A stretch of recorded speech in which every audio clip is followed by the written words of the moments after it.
Hello, this is a Leshark and Friends and Russell podcast. And on today's show, we're talking to Minnesota native Eric Haeg. Eric runs TEFL Campus, an accredited TEFL, not Teflon, teacher training business here in Phuket. Eric and his family have been stuck in the good old U S of Aness since March due to the coronavirus. So over the wonders of Zoom, Eric tells us why he came to Phuket and then what got him into TEFL teacher training, what's involved with the courses, and, more importantly, what he misses about Phuket. Enjoy the show.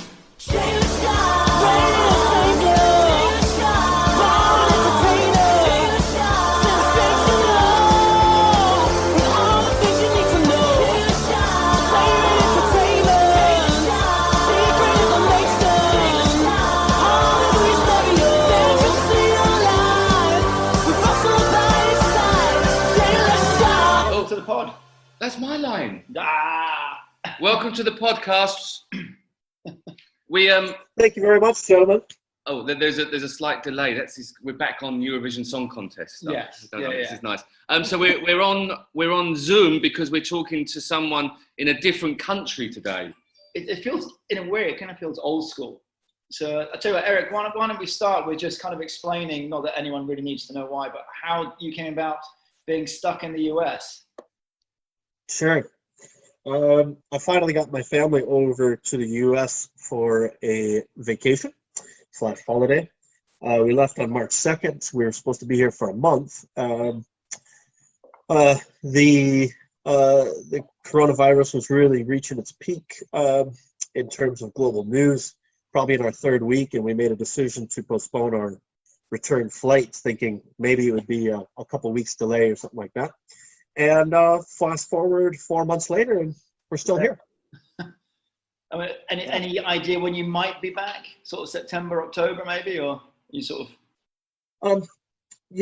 Because the powers that be in Thailand are so good at communication, proactive thinking, and all of that stuff. No, I should be being sarcastic, Eric. Are you being a little bit sarcastic? I am an American, but I do speak sarcasm. I mean, the short answer is I would think something like September or late October is sort of the worst case scenario at this point. But obviously, everything's changing, constantly evolving. So, I don't even think the Thai government officially announced their stance on, August or September arrival. So right now, no commercial flights for the time being. So I'm thinking October-ish. Right. What do you actually do, Eric? Because I don't think we've, like you said, when we first had a little chat off air, we've only met a couple of times, I think, at various burger events. Probably the best burger event in Asia, run by myself, obviously, and only myself. Yeah. No help at all ever. Yeah. I've seen you around, especially talking to Russell. You've been lifting weights or doing some sort of CrossFit stuff. What do you actually do in Phuket? Sure. I've got a teacher training company called TEFL Campus. And obviously, Phuket's populated by a lot of teachers there. So we run a pretty standard, internationally recognized teacher certification course for English teachers. It's a 4-week course. We facilitate that and have been doing that for the last 5.5 years. Is that what you came to Phuket to do, or were you doing something before that in Phuket? I came to Phuket in April of 2004 to take this exact same course that I now own. 2 of my friends had been teaching abroad. It was late one night. I decided, I looked at the word Phuket after applying to the course. I thought, it kind of looks like, fuck it. Fuck it. Let's just go, right? It's a sign. That's what I came to do in 2004. I taught in Korea for a little while, taught up in Sriracha, Thailand for a while before coming back to Phuket in 2007. When you first came out in 2004, was that your first venture out of the States? No, I had studied abroad in sunny Scotland. Oh, wow. In 1998. And did some traveling around Europe. and that sort of planted the travel bug seed, and Gotcha. wanted to get abroad ever since. Okay, so landed in Phuket, did a few bits and pieces, and full time in Phuket from around 2007, give or take. Yeah. Sorry, what are you drinking? I had just. What are you drinking just then? Well, because it was a 40-minute interview, I've got an extra big glass of red wine here. Excellent. It's not a big glass. That's a bottle in a glass. It's either your camera's if you've got a fish lens camera, because that glass looks as big as your head. It's Well, we got the fishing profile, right? Hey, cheers! That's ridiculous. I'm just having the one glass. Right? Yeah, Russell, you had mentioned 2007 coming back. I had moved back to the States. I had completely said goodbye to Thailand. I sold all my stuff. I came back to the States. I wanted to find a job in teaching in Africa. I wanted to live on the African continent for 2 years. Sweet. And a guy contacted me to come back to Thailand to train teachers. And I had been bothering him to do it for 2 years, and he finally gave me an opportunity. I couldn't really pass it up. I said, well, I just got back to America. When do you need me back in Thailand? He said, how about Wednesday? It was like Monday of that week. So I just packed my bags and moved back. Excellent. Where in the States were you originally from? Minneapolis, Minnesota. Cold. Yeah. Cold. Yeah. Real close to Canada. Yeah. But we're sitting at about probably 26 degrees Celsius right now. So it's pretty warm right now. When you say 26 degrees, it kind of feels like, well, that's like here, right? No, that's Fahrenheit. Thank you. Thank you. No, that was Celsius, or maybe even hotter. I don't know. Yeah. I get confused between the systems. I was thinking, oh, that sounds quite nice there. It's lovely, nice temperature. Yeah. So in terms of you came back, you started working for the company, because I know a bit more of the story than Jay does, but then at what point did it go from I'm working for the company to all of a sudden, wait, I own it? I think it was 2012. The owners approached the two longest standing employees and said, hey, you guys have been with us the longest. We want to get out, and we want to offer to you guys first. And the other gentleman had been there longer than me, and I said, well, it's Simon, it's up to you. You have priority over me. He said, oh, absolutely not. If you want it, just maybe if you take it over, please don't fire me right away. So it just happened to coincide that I was at a point in my life where I thought it was a good move to make. And long story short, it was about a year later that we finally agreed on terms, and I took over properly. It was February of 2014. I'm a little bit confused of how this all works. So teachers come, so backpackers want to be teachers, they come and see you if they just got bored of backpacking, or is it people flying over? How does it, what's the actual, I don't know anything about, the only thing I know about TEFL is it non-slip. Good joke. Yeah, it's it's backpackers, hippies, and homeless usually who take the course. Talking of homeless, your look right now kind of fits with that whole thing. So Jay, seriously though, it's probably a wide variety of people who come to us, but basically most of them are like me when I was in my position in 2004. Hey, I want to get abroad. I like this idea of teaching abroad. I've heard of other people doing it. I just want to know how it works. So they hit the old Google machine and they look us up, and it's basically anybody who's proficient in English. And when I say proficient, I mean like fluent in English. So they don't have to be native English speakers, but they need to be fluent in English. They need to be an adult. They need to be of relative sound mind. And they come and they take our course for 4 weeks. It's not an automatic pass. It's proper training. And once they earn the certificate, along the way we help them find and land jobs, or even after the course we help them find employment, whether it be in Thailand. Around Asia would be our main center of focus, but we help folks find jobs all around the world. In terms of the course itself and the certification, is it just the certification from you and your school, or do you have a supporting accreditation with a global body? So we're the only TEFL campus, but we're part of a group of centers under what's called the TEFL International Organization banner. So there's about 25 centers around the world, and we're one of them. We did have a location up in Chiang Mai for a little while, but when COVID hit, to be honest, it was just bad timing, and I couldn't keep the center afloat and pay all the bills without having people coming in. So we're under that TEFL International banner. And then TEFL International as an organization is accredited / validated by Lamar University, just outside of Houston, Texas. So it's not like we just, put a sign up on the wall and said, hey, we'll certify you. Yeah. Okay. Well, because the follow-on question is, obviously, if people come to do the course, get the certificate and apply for a job, what accrediting backing do they have when they're applying and what have you? Yeah.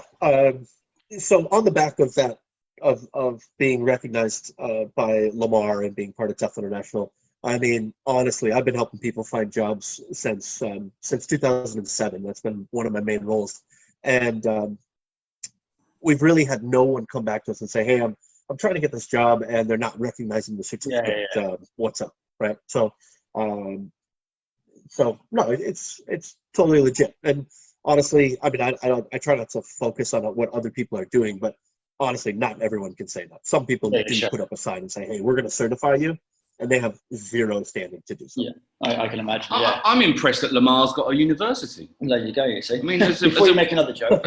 As a rubbish singer, he's done well. That wine is huge. Yeah, Seriously. it's just not going down. If you get through that interview, we should have wine. Why haven't we got food? It's 9 o'clock in the morning for us. That's why, yeah. Whereabouts? Sorry, Eric. Whereabouts is your school based, or your teacher training campus based? Sure. We are right in Phuket town on Phun Pon Road, and so I would say that's sort of like the southern edge of the real center of Phuket town. So if you know the PTT gas station, petrol station. Just by the 7-Eleven with the two motorbikes outside. There's a guy with the long black hair. I know where you are. Just by the speed bump, and there's always a dog there. There's a dog always there. Yeah. It's between the Super Cheap and the 7-Eleven. Yes. To anyone that doesn't have experience of Thailand listening to this, they'll be like, they're just having a laugh. To those that know about Thailand, they'll be like, yeah, okay, they do know exactly what you mean now, yeah, because that's how we navigate. What kind of jobs do your kids students when the students pass the 4-week course? What kind of roles do they go into? What's the job? Progress, career. What am I looking for? Or just ask a question. Process, I think, is process. There you go. He's good. This one, isn't he? Or process. So most people are looking for entry-level positions, right? So entry-level TEFL positions are going to be at either primary or secondary schools within Thailand or Asia. They're either going to be public or private. There is opportunities to get jobs at universities as well. You're not going to be waxing lyrical on philosophy or anything, but you're going to be an English language lecturer at a university, right? So it's the Songkla in Phuket, Ratchapat University in Phuket. Hold on. So if I came and did a 4-week course, it would cost me a discount because you're lovely and you'd give me a discount. I know, Russell. Obviously. And then I could go and be a lecturer at a university lecturing English. We have to do that. Yeah. That has to be done just for that video alone. My word. To be a fly on that classroom wall. Yeah, quite. Yeah. What kind of when you say when they go and get a job after they've done your course, what sort of? I mean, I don't understand. What sort of salary would you as a teacher would you get once you've done your TEFL course? TEFL is the wrong word, isn't it? Sure. TEFL is the acronym, right, or the initialism, I think it is. So salary, at the base level, I always tell graduates, hey, don't go for anything under 32,000 baht a month. if you're trying to live on Phuket or in most provinces in Thailand, if you're making under that, life's going to be hard. If you can find something in the 35 to 40 range, and this is assuming you don't have any debts that you got to be paying back home, or you don't have a family to support. If you're a single young person who doesn't need palatial housing and big fat lattes and ugly Amici pizza every day, you're going to be able to live, pretty well for about 35,000 baht a month. But to answer your question, Jay, you're probably looking at about realistically a wide range of 32 to 40,000 baht a month. And most people that are coming out to do it, they're not necessarily looking for, this is my immediate career change, this is me moving for one, I'm dumping my life in place. I'm moving to Phuket to do this course, and that's going to be my career path. Or is it more of at this moment in my life, this is what I'm going to do, for a couple of years, travel, and maybe then see where it goes after that? There are probably two big groups that people are going to fall into. One of them are going to be like, hey, I've just finished uni. I'm going to do this gap year kind of thing, but I'm a little bit curious. I want to dip my toe into the education world and get a bit of travel underneath my belt. This is what I'm going to do. A lot of my friends have done it. I'm going to give it a shot, right? So that's the lion's share of the people who come through our course. The second biggest group are going to be folks who have been in a profession and they're not happy with it. They're usually sales, usually some sort of administrative job where maybe they're mid-level management and they're just dissatisfied with their professional life and they want to do something different.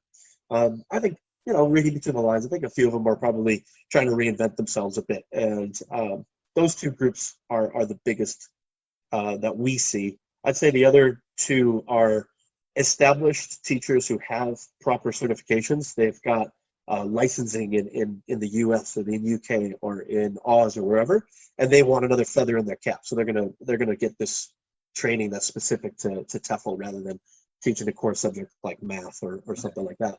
And then honestly, we get some folks who just are maybe a little bit lost and are just trying to figure something out, and they're just going to give this a shot. Okay. How much does it cost? Between 1,200 and 1,600 US, and that's pretty standard for programs like ours. Do you have I'm guessing you've probably got in terms of your different groups of people, you've obviously got a fairly diverse age range of people that will fall into that as well, actually, right? People fresh out of uni, people change, midlife crisis and all of that. Yeah. So probably within those exactly. So we've got like young to middle 20s, right? Gap year, just finished uni. Or we're probably looking at 35 to 45-ish for the big range. And we get some retirees and some folks in the middle. But yeah, those are the two biggest age groups that we get. Is there, from your experience,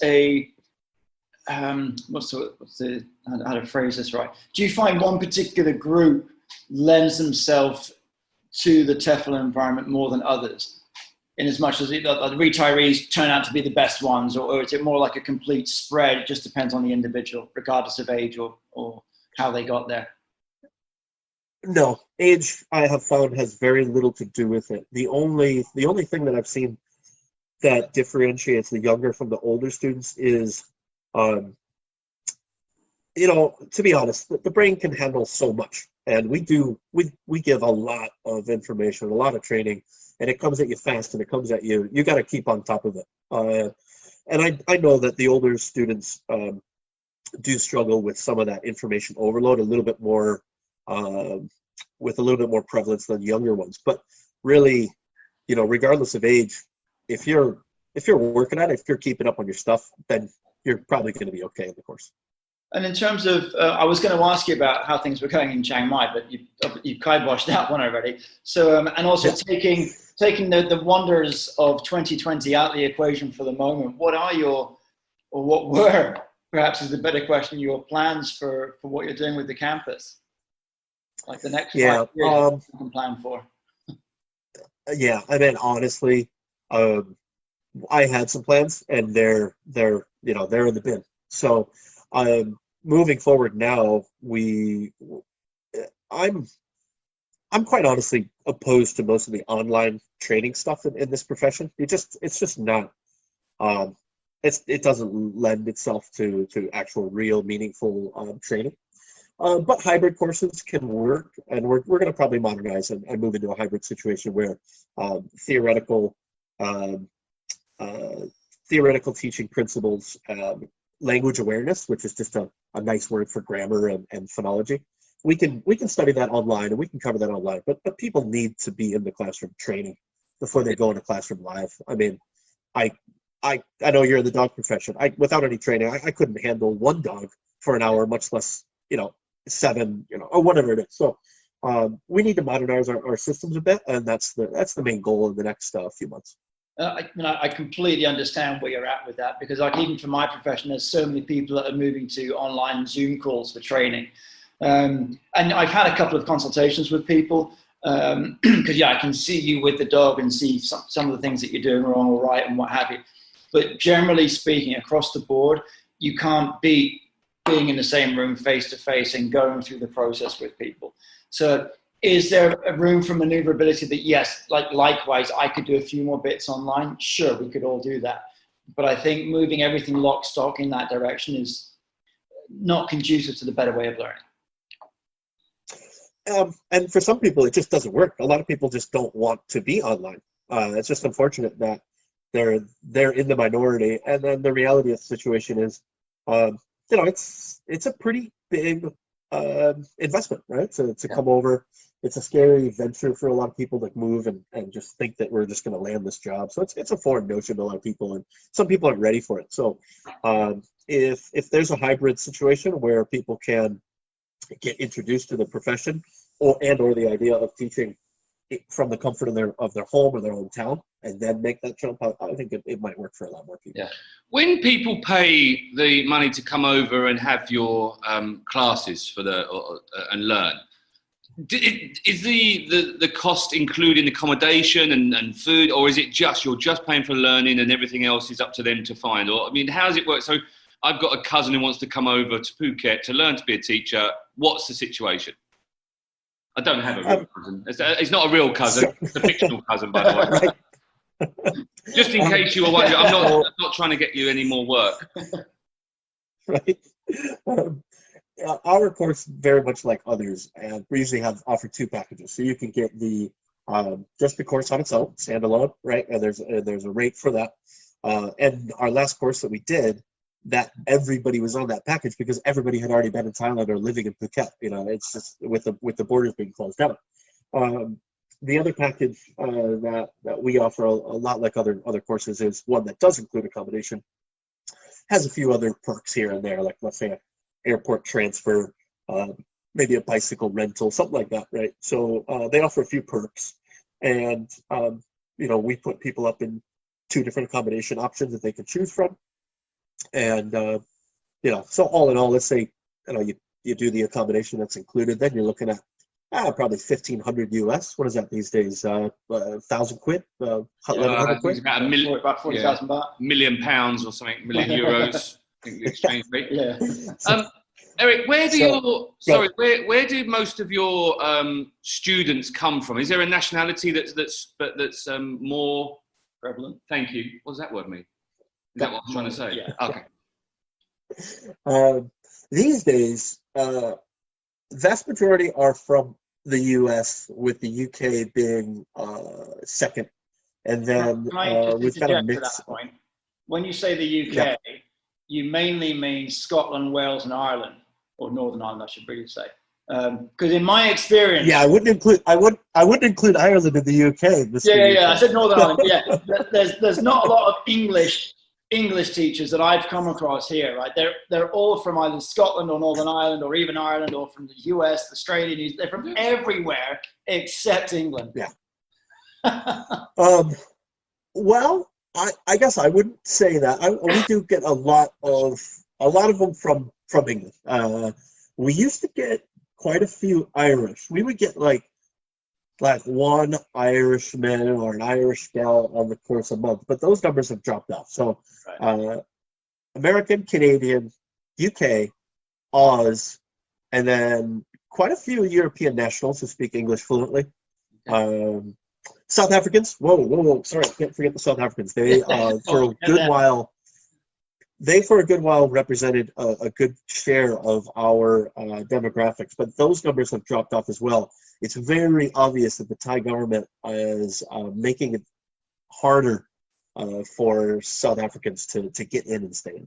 Right. Which isn't a bad thing, to be fair, because there's an awful lot of them on this island, and they don't speak very nicely, and they're all racist. And we need to control the numbers. Are they all racist, or have I gone too far? Probably. Okay. In terms of reaching your demographic markets, what's your sort of main sort of marketing push? Or how do you do it? How do you reach out to your different? Because you're taking people from around the globe. So are they finding you, or you look actively reaching out to them? I feel like my second job is now like an SEO expert, and I use expert real loosely. Yeah. But I mean, it is just an ever constant battle to keep up with the search engine optimization stuff. So I work with a good friend of mine, and he helps out a lot. Probably two good friends of mine who help out quite a lot. They're both here, and they understand my business fairly well, and they've given me the vast majority of the knowledge that I have. So it's all done through online stuff, and anybody who's a small business owner kind of knows what that's all about. It's content marketing. It's keeping up on good reviews. It's it's contributing in whatever way the SEO experts tell me to do it, because I swear every week it's something different. Yeah. No, fair enough. It's a tough one, isn't it? They make it like that so that we can have a job, us SEO type people. Yeah. It's good. But you're right, the main thing is content, and just keep updating. And sorry, we're doing the marketing consultancy there, didn't I? Eric, while you're over there in Minnesota, is that right? Yeah. Yep, thank you. I don't know anything about Minnesota. It's cold. Apart from it being cold and 26 degrees, sorry, I've got two questions because my brain's working. Sure. My first question is, how are you running your school when you're sat over there? And my other question is, what's interesting about Minnesota? So maybe answer the school question first, and then tell me about Minnesota. Okay. All right. So we had to close down the school for a little while no schools in Thailand could operate, right? So we had to cancel 2 months of our course. So I used most of that time sitting on my duff and doing next the square root of fuck off, right? But that only lasted for about a month, and then I said, okay, this had better stop. So I worked on SEO stuff. I did administrative company building stuff. So when we went live with our course that we were able to run starting in late June, I did Google Meet teleconference classes for some of our lectures. Luckily enough, I've got an excellent coworker who knows our company inside and out. Without him, I couldn't have done it. So he ran the show on the ground. I delivered lectures. At my time, it was 9 or 9:30 at night until 12 or 12:30 here in the States, right? I communicated with our trainees over email for doing my normal job anyway. So aside from those teleconference lectures, really not much changed, right?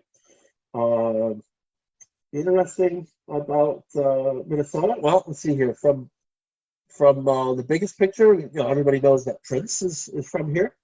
Which Prince? Bob Dylan is originally from here. We like. Sorry, Jay. Did you say who's Prince? No. Yeah, my jokes are wasted sometimes when there's a delay. You've got the largest shopping mall in the States, don't you? Oh, have you got a big shopping mall? Oh yeah. Let's see here. Is it the biggest one in the States still? It might be. I think Mall of America. Yeah. We get a lot of snow. God, what's interesting about Minnesota? My God. Yeah. I've been here 5 months and I'm struggling. We have a lot of lakes, Jay. We have a lot of watercraft options for just about anyone and everyone's interest. More importantly, and I know this is an important question for you, do you have a decent CrossFit box? Uh-huh. Um, That's a no. yes, yes, we did. It's It not took me a unit. little. It took me. No, it's not. Um, it's good. It's kept me sane a little bit. It's helped me feel much better about my fitness. It's got a very good community of people in there, and they were kind of bucking the system there for a little while. They were doing outside classes when a lot of places weren't. So they opened up. I think it was May when we were doing the 100K May challenge, and I was able to do CrossFit and the running side by side for a little while. So, yeah, that has been a savior, absolute savior. What? So you two met over a? I was going to say over a. No, we met over a pint probably in O'Malley's Oh. back in the day. I reckon. O'Malley's, yeah. Yeah. Back in that day, yep. Yeah. Where was O'Malley's? In Phuket town. Oh, okay. Yeah. You were a Mon- town boy, weren't you? Monterey Road. That's the one. Absolutely. Yeah. So when did this? So you've obviously got a passion for CrossFit. When did this passion all kick in? Almost 3 years ago. I had fallen ill from pneumonia and was hospitalized for the first time in my life, and I was out of shape and just said, "Hey, I got kids. This can't be how I'm going to continue." So I got into running a bit, and then a friend of mine from London was like, "Hey, you got to come down to this CrossFit place." I'm like, "No, absolutely not. I don't want to be part of the cult." And then I went one time, and the cult just sucked me in. Yeah. Absolutely sucked me in. It's good fun. I also recently turned a vegan, and I've invested in some Bitcoin. So I can talk about CrossFit, Bitcoin, veganism, all that stuff. I don't know stuff about first. Have you gone fully vegan? Just Or are you opting just in the now? CrossFit. Been a lovely conversation. Thanks for your time, Eric. Really appreciate it. I hope you enjoy the snow. Yeah. Who invited you on? It seemed like a good idea. We at had the a time. hot chick we could have done today, Yeah. and you get Eric, who What can wants I- a what can I tell vegan. you? Freaking vegans. So, Get out of here. all right, last question, Eric. Looking ahead, and I appreciate in the current climate, none of us can really do that. But what sort of things have you kind of maybe got left on your bucket list? For being in the States? No, just generally in life. It's Oh my God, Russell. Bucket list for life. You just got me there, Russell. I don't know. Maybe make sure my kids end up being decent human beings. Try to maintain a good, healthy relationship that I still manage with my wife after 10 years. Yeah. Actually, you know what? This is it. When I started out coming to Thailand in 2004, I had a goal of living on the 6 habitable continents for 2 years. I'd already done North America. I've done Asia now. I really would like to live on the remaining, South America, Australasia, and Africa for 2 years each. I just want to, and maybe step foot in Antarctica at some point. Which particular order of continents would you do first and last? It's a good question, that. Then we find out how racist it is. Let's do, assuming the kids are in school, I'd probably do Europe first, South America after that, Oz, maybe. No. Africa's going to have to come in there. It's probably need a younger soul to deal with some of the things and realities of living there. Maybe Oz last. Yeah. But mostly due to the population. On a side note, just obviously you've been away for 5 months, and right, you're back home. You've got some contact in there, but you've got the wife and the 2 young kids there as well, and they're now there 4 months longer than they anticipated. How's everyone coping with life in the States? Swimmingly, and I'm not kidding. I think my wife has a lot to do with that. I think my exposure to Asian thought, at least for 15 years, has a lot to do with it. Of just, what is the point in getting worked up about something you can't control? Yeah. I mean, we have our moments. My wife and I'll probably take our turns having our days, but we try to support each other when we have them. But that Western mentality, of just, this isn't right, and you can bang your head against the wall all you want, but it's only going to hurt you in the end. So a healthy dose of acceptance and just waiting it out has helped out a lot. Yeah. My kids are well behaved. They're just, they don't have to go to school. They have their grandmother who's spoiling them. They've got all these new things to explore and look at. So they've got they no have interest been in coming home. That's what you're saying. literally, like my son's like, I'd like to go home. I said, oh, really? He said, yeah, I want to go home for a couple of days. I want to see my friends, and then we can come back. Yeah. Eric, is your wife American? My wife's Thai. Okay, so is the reason, are you not wanting to come back, or is it the fact you just can't get back? So we can get back. The Thai repatriation program allows them to get back. I have a work permit, and I can get back. The problem is that it's just so damn expensive. We have existing flights that we would have to walk away from. We'd have to purchase new flights. Yeah. I don't know if anybody who hasn't had to look at it, but the rates for the alternative state quarantine. Whew, Yeah. I mean, Well, for a family of 4. Yeah, a friend of mine just came back, and she was in quarantine. She's Thai, and she was in quarantine in Bangkok, and she went for the free option, which was basically a room and food was delivered, and that was it. But on Phuket, there's only 2 options, and one of which is Trisara. And for a family, you can't even get to Phuket though. No, you can't. Oh, you can't even. You have to go Bangkok first. Because the route to Phuket has been postponed, or it's just not available. So once we stop in Bangkok, we can't get to Phuket. And I know those guys are eligible for free quarantine, and I perhaps am not. I haven't actually gotten to the point where I can ask. But basically, our it's not even an agreement. It's just an assumed thing. We're not going to separate. We're not going to separate at all during this entire thing for fear of something happening and being one of those.